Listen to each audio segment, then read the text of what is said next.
saya memang diminta khusus untuk mewakili Nikita Mirzani hadir pada gala primer ini sebagai bentuk ya kehadirannya dia diwakili oleh kuasa hukumnya.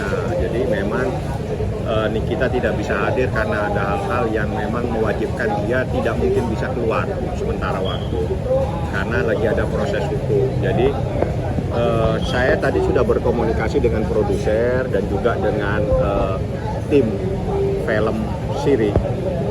Ya, kehadiran saya itu adalah untuk menyampaikan pesan Nikita Mirzani bahwa ketidakhadirannya dia meminta maaf tidak bisa hadir karena memang dia lagi ada persoalan hukum yang menyebabkan dia tidak dalam keadaan bebas untuk melakukan aktivitas kesehariannya.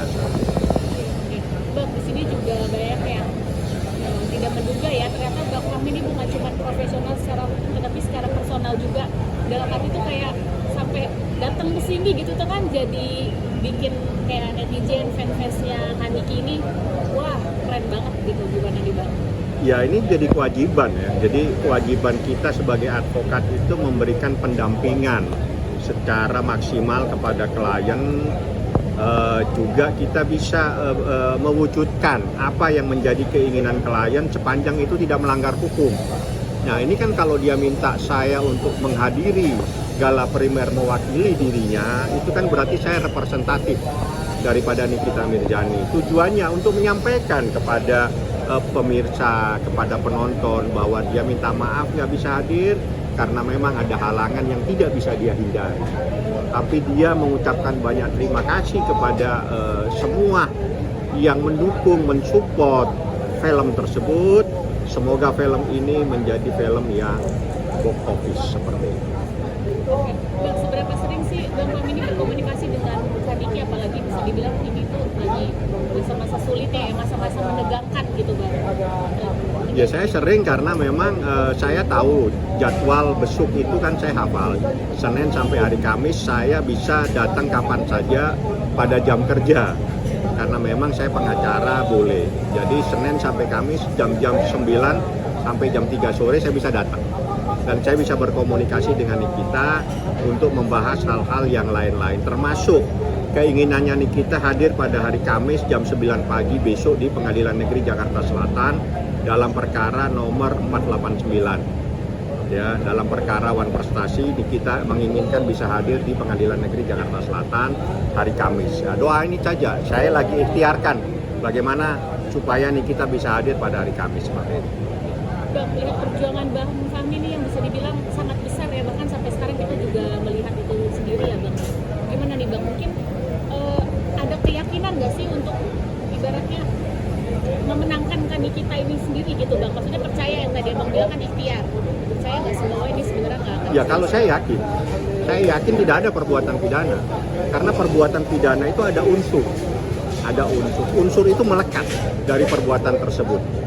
Jadi saya sebagai orang yang ahli hukum, saya tahu ini tidak ada peristiwa pidana. Ada perbuatan, tapi itu bukan peristiwa pidana. Itu adalah perbuatan Wan Prestasi. Karena di sini ada deal-deal, ada kesepakatan-kesepakatan. Karena uang 5 miliar menjadi 4 miliar, 4 miliar menjadi 2 miliar, 2 miliar ditransfer, 2 miliar dibawa cash. Itu semuanya adalah kesepakatan. Kesepakatan ini kalau dilanggar itu namanya Wan Prestasi. Disinilah kita uji, karena di sini ada dua subjek yang sama, satu subjek di dalam perkara pidananya, satu subjek di dalam perkara perdatanya. Dua, ada objek yang sama, uang 4 miliar, di dalam perkara pidananya objeknya sama 4 miliar, di dalam perkara Wan Prestasi sama objeknya 4 miliar. Ini dua-duanya sekarang kita uji. Sesuai dengan pasal 81 KUH pidana, perkara pidana harus di-hold, harus dihentikan, harus ditangguhkan sampai ada kepastian hukum terkait perkara perdatanya. Seperti itu. Bang, berarti benar ya kalau misalkan kayak si perkara pidananya ini nggak bisa dilanjutkan sampai gugatan Wan Prestasi ini ada keputusan? Ya, itu pasal 481, bukan saya yang bicara. Itu kan ada peraturan KUH pidana yang menyatakan seperti itu. Isinya apa Bang? Minta ditegasin gitu ya? Ya, itu kan berdasarkan pasal 81 apabila ada peristiwa perkara pidana yang terkait dengan perkara perdata yang merupakan satu kesatuan yang tidak bisa dipisahkan, ya perkara pidananya harus ditangguhkan terlebih dahulu proses hukumnya. Itu pasal 81 KUH pidana dan itu adalah aturan hukum yang berlaku di Republik Indonesia. Bang, dari pihak Reza Gadi sudah menerima laporan dari Polda Metro Jaya terkait pelanggaran konsumen ya, undang konsumen. Dari Bang Fahmi mungkin berkenan untuk berbicara sedikit. Ya, kalau saya ada korbannya saat ini saya lagi ajukan permohonan perlindungan ke LPSK. Para korban itu saat ini saya tidak beritahukan siapa. Yang jelas saat ini saya lagi ikhtiar meminta perlindungan ke LPSK supaya LPSK bisa memberikan perlindungan kepada saksi dan korban karena mereka adalah saksi dan sekaligus korban dalam peristiwa dugaan tindak pidana melanggar Undang-Undang Kesehatan dan Undang-Undang Perlindungan Konsumen seperti itu. Mungkin baru-baru ini atau udah lama sih Bang korban itu menghubungi Bang Fahmi untuk Sudah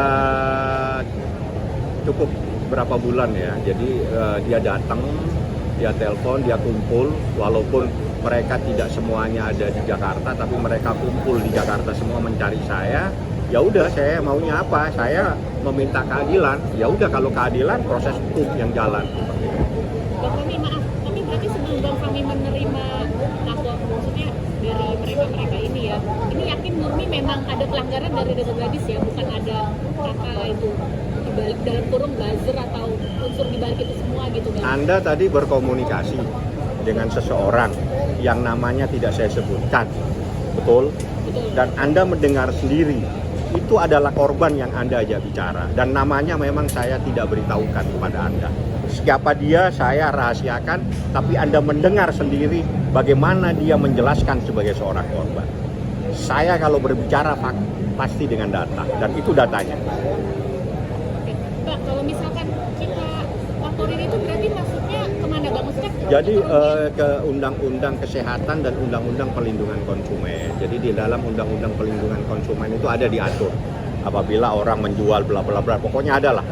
Ya udah, kita uji aja sekarang persoalannya. Yang jelas ada manusianya yang menjadi korban dan Anda berkomunikasi tadi. Ya. korban itu bisa menuntut apa sih Bang? Maksudnya kerugian? Ya, sesuai dengan undang-undang. Undang-undang Perlindungan Konsumen kan pidana. Undang-undang Kesehatan juga pidana, tapi ada ganti ruginya. Tapi mereka tidak menuntut persoalan ganti rugi, tapi mereka minta keadilan. Keadilan ya karena korban ini menurut dia selain saya pasti ada. Itu logikanya seperti itu dia. Oke. Bang, berarti kalau misalnya laporan Bang sudah diterima, itu sudah dibilang